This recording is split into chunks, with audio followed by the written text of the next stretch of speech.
चांगला शब्द वापरला होता की हे आमच्यावर झालेले संस्कार आहेत. मला हा अंकुश दादांना प्रश्न विचारायचा, अंकुशरावांना हा प्रश्न विचारायचा की तुम्ही हसा चकटपू सारखी एकदम उत्तम सिरियल केली होती की जी कॉमेडी सिरियल होती की जी मी सगळ्या माझ्या घरच्यांसोबत बसून छान बघू शकतो.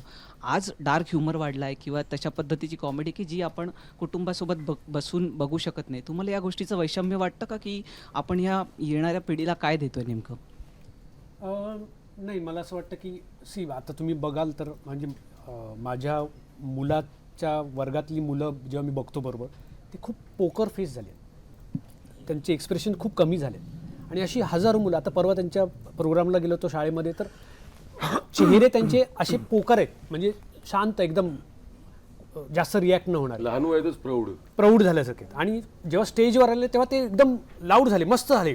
परत खाली येऊन बसले तेव्हा बक्षीस घेताना सुद्धा ते असे एवढंच करत होते, जे आपल्याला आम्हाला माहिती स्टेजवर जाताना असं व्हायचं की ती हातात घेतलं की घरी येऊन कधी दाखवतो वगैरे, तसं त्यांना काहीच न वाटत. तर हे ना प्रकार बदलत चालले.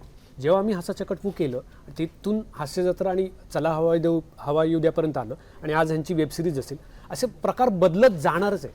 आपल्याला वाईट वाटून चालणार नाही, आपल्याला त्यांच्याप्रमाणे बदलावं लागेल आणि त्यांना जे आवडतं ते द्यावं लागणार. शेवटी मी बनवून माझ्यासाठी नाही घरी ठेवू शकत, मला लोकांना दाखवायलाच पाहिजे.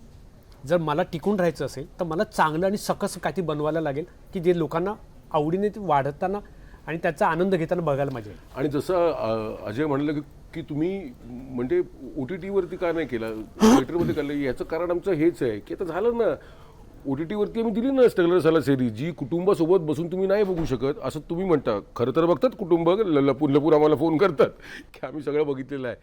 पण आम्ही फिल्म यासाठीच केली की कुटुंबाला सुद्धा स्ट्रगलर सालाचा आनंद घेता यावा. तर ते कुठे घेता येणार? OTT वरती नाही तर काय घेऊ नाही शकत, कारण आम्ही इथं जीव खाऊन शिवाय देतो. मग इकडे या, इकडे तुम्हाला आमची मैत्री पण अनुभवता येईल आणि स्ट्रगलर सालाची आमची केमिस्ट्री पण त्यांना दिसेल. आणि स्ट्रगलर साला जी त्यांना कदाचित एकत्र बसून नाही बघता येईल, ते त्यांना एकत्र बसून बघता येईल ना.